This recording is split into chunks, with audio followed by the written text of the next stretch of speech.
Today, the U.S. carried out military strikes against targets in Afghanistan and Sudan, both thought to be key sites for organizations suspected of the bombing of U.S. embassies in Africa. Sudanese television is showing the scene after U.S. warplanes struck an industrial capital area of the capital, Khartoum. It's a pharmaceutical company suspected of housing chemical weapons components. U.S. intelligence pinpointed this and a terrorist training compound in Afghanistan as some of the most active terrorist bases in the world. We believe that this has been a very successful operation, but it is a part of a long-term battle against terrorism, the terrorists who have in fact declared war on us. There had been some casualties in pictures that were provided by Sudanese television.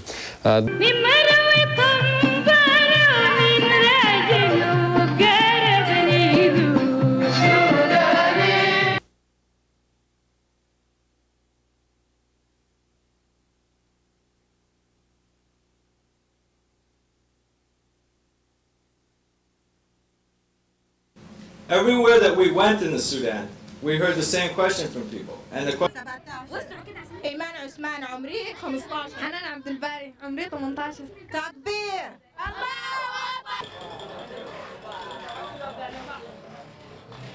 heard about you, but we were really dreaming to see you. And we know all about the noble moves of yourself with you, and we are really grateful for your visit. We need somebody that who could see what we are really suffering with complete independent eyes. This is the administrative building where all the administrations, whatever it is, the general management, the technical management, the marketing, the financial, all our secretarial work, computers and documents and everything was kept here, and it has got 2 missiles, yeah. Was all of your storage here? Yes, all of us. You didn't have another storage place? No. So you not only lost your production, you lost your storage We too? lost everything. Yeah. We lost everything. We are producing anything like what the U.S. government.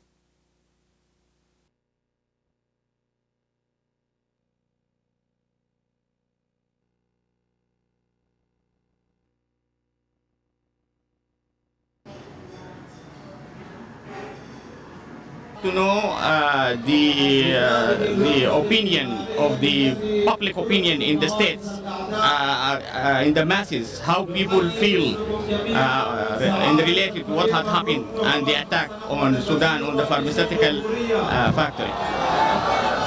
Well, unfortunately, the mass media in the United States poisons many minds. So they don't know the Sudan, they don't understand the issue, and they believe the United States government. A senior U.S. intelligence official tells CNN that a soil sample obtained by clandestine means before last week's cruise missile strikes tested positive for a chemical that is, quote, 1 step away from deadly VX nerve gas. The official, speaking on condition of anonymity, says the soil sample contained a chemical known as EMPTA, which has no commercial use except in the production of nerve gas.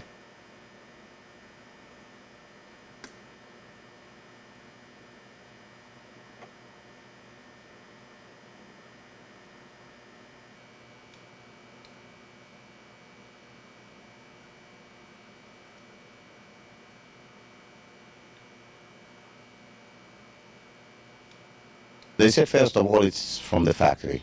And as had been clear, there is no possibility to take it from.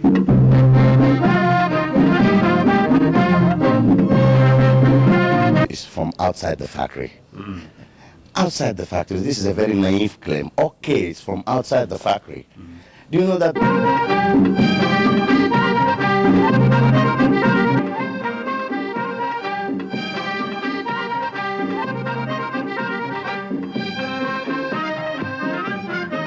As a pharmacist, I know it's a very delicate thing in the laboratory to differentiate between any chemical as a fertilizer and any chemical which have contained phosphorus. And if we go to that, which laboratory? What is the result? Is it an independent laboratory, or is it enough for them to convince them? Is that only doubt enough to destroy such a factory which feeds 300 and something families and produce for this poor country, 50% of its medical requirements. Well, the U.S. justification for this sinful act was the supposed production of chemical weapons there. It's a chemical which could be a derivative from a pesticide, and it happens to also be manufactured here in the United States in Milwaukee. Let me express my gratitude to our intelligence and law enforcement agencies for their hard, good work. Sometimes we found in Iraq the U.S. would get the construction plans of plants from European or American companies. So they know exactly, they know more than the people working in the plant. We have already exported to Yemen, we have already exported to Iraq, and we are under a consignment, a full consignment of exporting veterinary product to Iraq according to an approval from the Security Council, from the 661.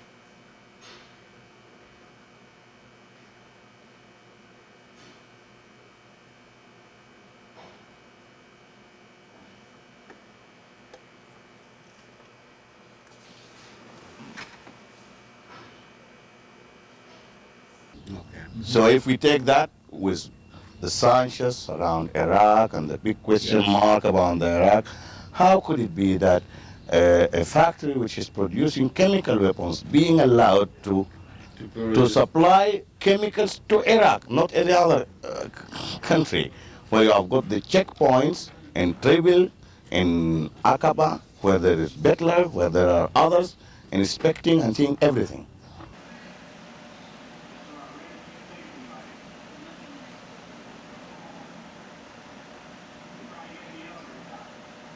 I mean, this factory, with the equipment inside it, is not capable even to convert milk to cheese.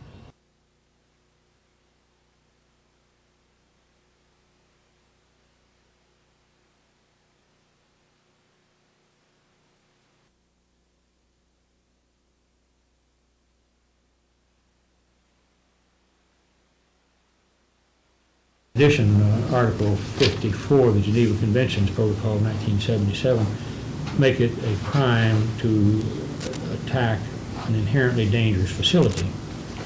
And it refers specifically to a nuclear plant or a chemical plant, a biological warfare plant, even a fertilizer plant, where the effect would be to spread the inherently dangerous matter. You're going to have radioactivity spread all over the place. Well, here you've got 4 million.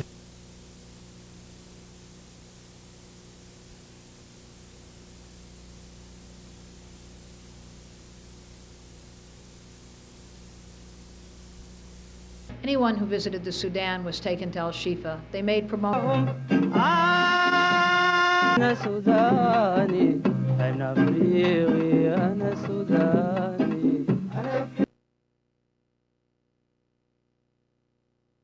Was a pharmaceutical plant in Sudan. It's always been open. It's always been open. But the site, after the bombing, many people have come to this site. Many. From many different countries. Many. And the media. All the people of the media have got all the facilities to any access of any place without entry visa. And none of them have found any indication that this is... They couldn't. Some of them stayed here for more than 4 and 5 days over the night and during the day. They didn't leave the site. So they searched it very carefully. Yes. And they asked so many questions and they were so tricky in their questions. But after all, everything was in front of them. We asked to verify this information. The irony now, the United States is holding a big stick, depriving the people of Iraq from their own simple needs because they want to investigate, they want to check endlessly. Here we are asking, come on investigate, come on check. Nobody wants to do that. Why? Because they know the result. The U.S. blocked the investigation in the Security Council. And the U.S. ambassador to the Security Council, William Richardson, said, we don't think an investigation is needed. We don't think anything needs to be put to rest. End of the story. You've been able to learn whether or not any proof has surfaced. By giving unfettered access to the media, Sudan appears intent on gaining the moral high ground. characterizing what the U.S. describes as a strike against terrorism, as a victimization of innocent Sudanese. But our actions were aimed at fanatics and killers who wrap murder in the cloak of righteousness. I mean, there are young ladies here in the packing. All of them are feeding families. Not their kids, but their father, their mother, their aunts, their uncle. In Sudan here, you don't feed yourself only. You don't feed yourself. Any employee here, at least he is feeding 5 persons. If we are speaking about more than 300 employees, we are speaking about more than 300 families. Are you now without a job? Of course, now I'm without a job. And so I'm also without any dreams also. So this is to you as information. I'm single. So when the factory was doing before this accident, I'm dreaming to marry. And so now anything is... How many people were you supporting before? 9. In November of 1997, the United States really sharpened the sanctions against Sudan, and they froze the assets of the Sudanese in the United States, and they blocked the commerce going to and from.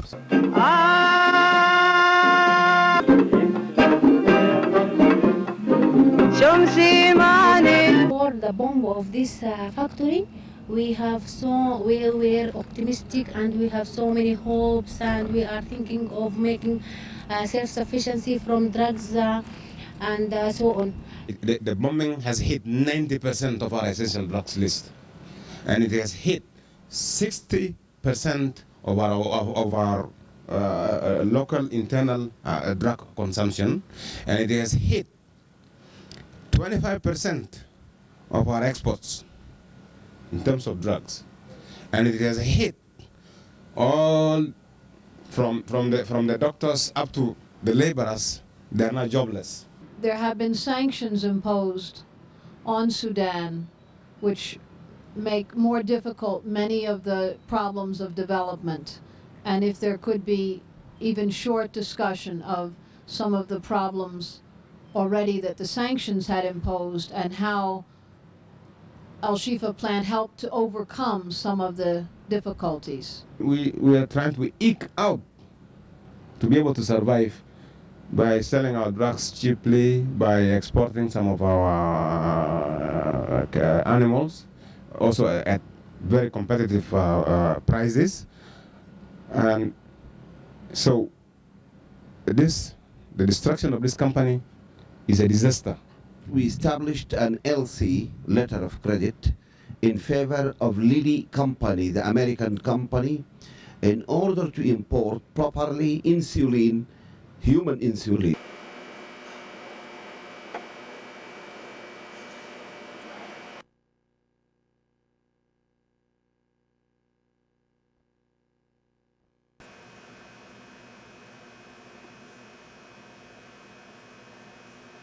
Not of any chemical weapon. When we arrived in Khartoum, there had just been actually the worst floods in 50 years. Khartoum is where the Blue Nile and the White Nile meet, and it's a very important juncture.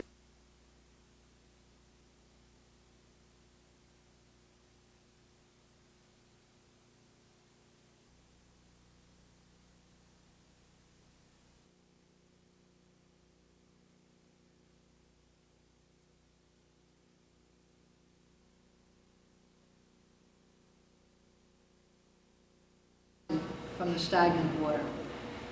And we asked, well, there's major United Nations programs for spraying for mosquitoes, for malaria. And they said, well, the UN has cut those funds to the Sudan. So you see, it's not only the plant that produced the anti-malaria medicine that was destroyed, but even the funds to spray for the mosquitoes that cause the malaria. With the destruction of anti-malarial drugs, malaria kills, especially children. It kills more than AIDS in this country. It kills more than AIDS. When you think what's really the theory behind either this bomb In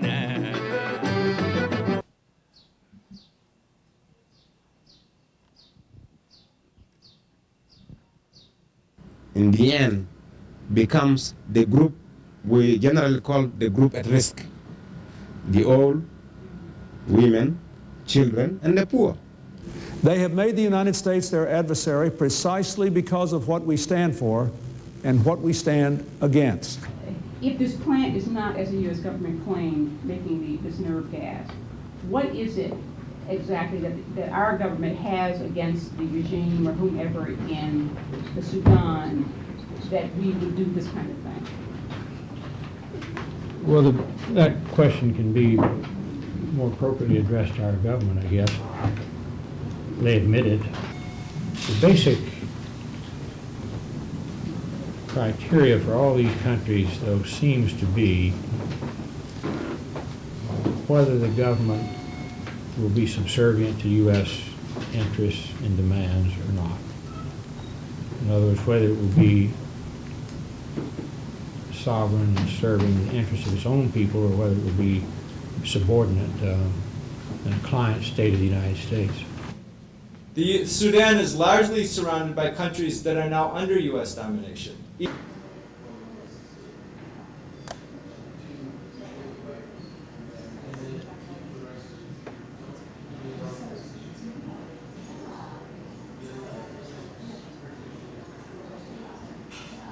You measured how the Mubarak government conducts itself, you see that it votes with us in the UN nearly always.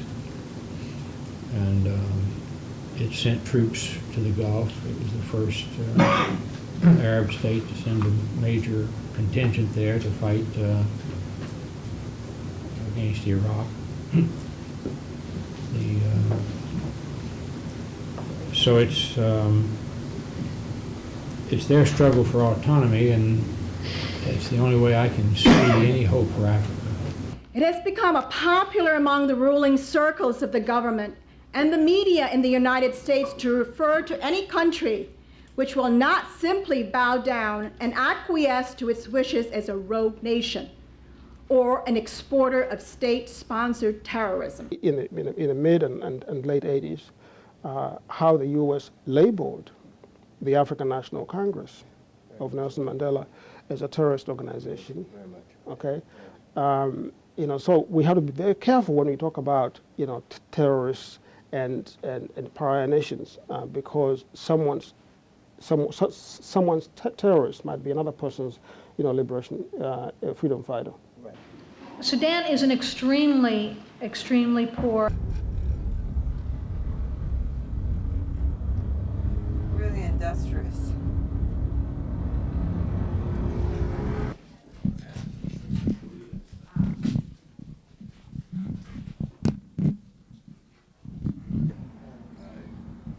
Okay, Dick, as we go in, should we have a description?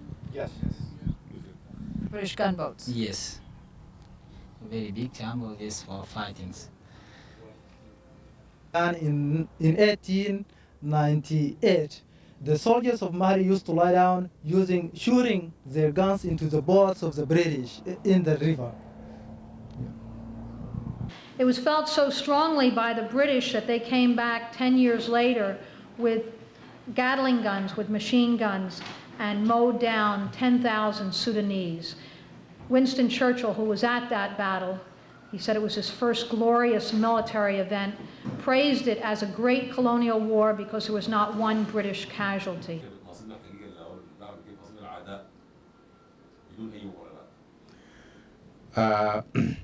We would like to tell you that we have no enmity against the... Also on the offensive, Sudan's president. He held a news conference today and again criticized the U.S. and called for a... Means. But in a news conference, he used language reminiscent of that used by alleged terrorist mastermind Osama bin Laden. The United States, he says, is leading a crusader. You might have noticed or heard about our efforts in the past of trying to promote the dialogue between ourselves and the United States administration.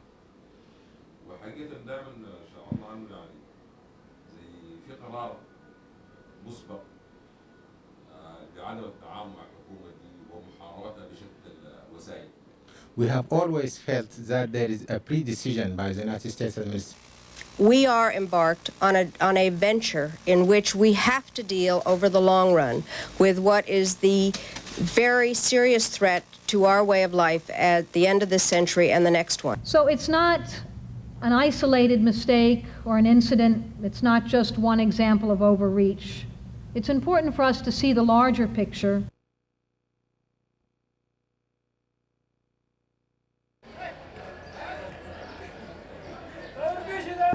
That would have practically swamp called the Bay of Pigs.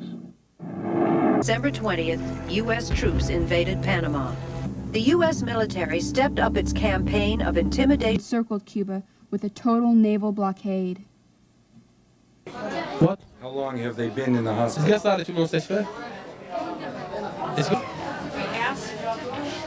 She said,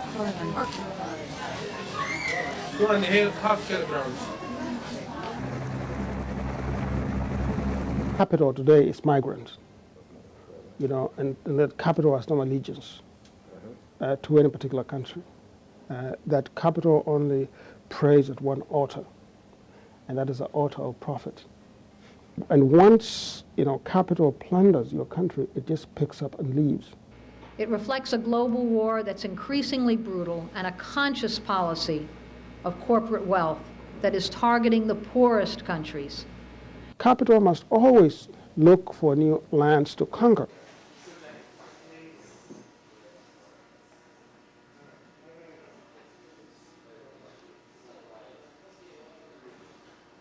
I believe that the poverty is something that's going to last forever, and it has to be that way, and it was just preordained or something like that. And not looking at the years of colonialism and that caused the situation, and realizing that it's such a rich country that you know, getting enough water, getting some water from the Nile, they could develop agriculture to feed 1 billion people, to feed almost all of Africa. It's tons of resources. They're just developing this pipeline now, this 1,000-mile pipeline to bring up 150,000 barrels of oil per day. This country could be rich and it could be prosperous if not for outside intervention. There are 23 billionaires in the world today that own more than half the countries on the globe. And that's not the natural order of things, and it doesn't just happen. It's not an accident of history. So there is need to educate the American public so that it can put some influence on the governments. We have no doubts, I think, most of us, that the American government is acting under the influence of very small groups who have their own special interests. But we can't see any interest for the United States in creating the kind of bitterness and hostility that is building up in this part of the world. We will help people of all faiths in all parts of the world who want to live free of fear and violence. I asked him if it was okay that we take pictures of him so that the American people can see the consequences of these blind bombardments of people in the night. And this is one consequence, and he says you are welcome to take his picture. Bombing occurred. He was there in this factory working as a guard. You can see the scalp was also affected. Basically, there are scattered burns all over this man's body. We hope you'll be well soon and have a long life and know your grandchildren in times of peace and happiness. And we want to say we regret very much what happened, that it was a crime that these missiles were launched and that you were injured in this way.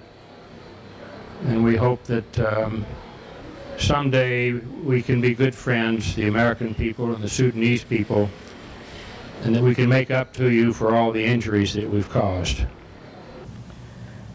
Nowadays, the world has become a small village. The United States is a big player in this village, and it's the master player. And We know that even in a small village here or in a small city, everything is governed by law. And nobody can take the law in his hand because it will become the law of the jungle. Nobody could walk safely around the streets of Manhattan.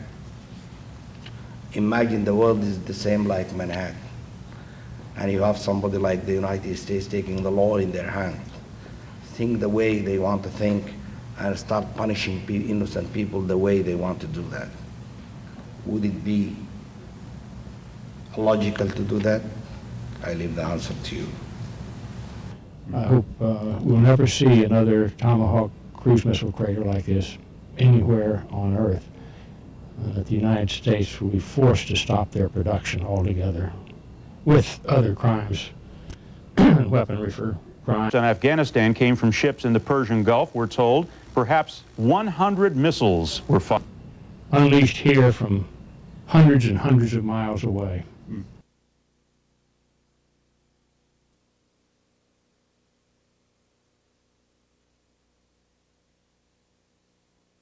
This death has come. I don't say, I would like to say this is the most unfair things that happen to the American people, because the American people, they are great people, they don't deserve this. They don't deserve some hatred coming from a very simple person for something that they didn't do, because of some irresponsible act from their administration. America is the biggest country. We hope that they can help us to build a democracy or a modern state, not to destroy our industries. Thank you. Internationally, it is Sudan who has been seen as the victim of aggression, and the United States, which stands in the dock of world public opinion as a flagrant aggressor who refuses to abide by the most elemental and fundamental precepts of the rules governing relations among nations. We need a powerful international movement to demand the full compensation, the rebuilding of this plant, the providing of medicine, and an end to the sanctions on the Sudan. This is madness. Everybody's against the U.S. government now. Everybody, even the Egyptian government, even the governments that were called moderate governments, you know, and friends with the U.S. Now they are against the U.S. So the U.S. is losing their friends everywhere. I myself, I'm going to express what inside of me. People in Sudan are going to express or going to say that it's not be good from America to say or to use the missiles so as to destroy people. Oh, thank you.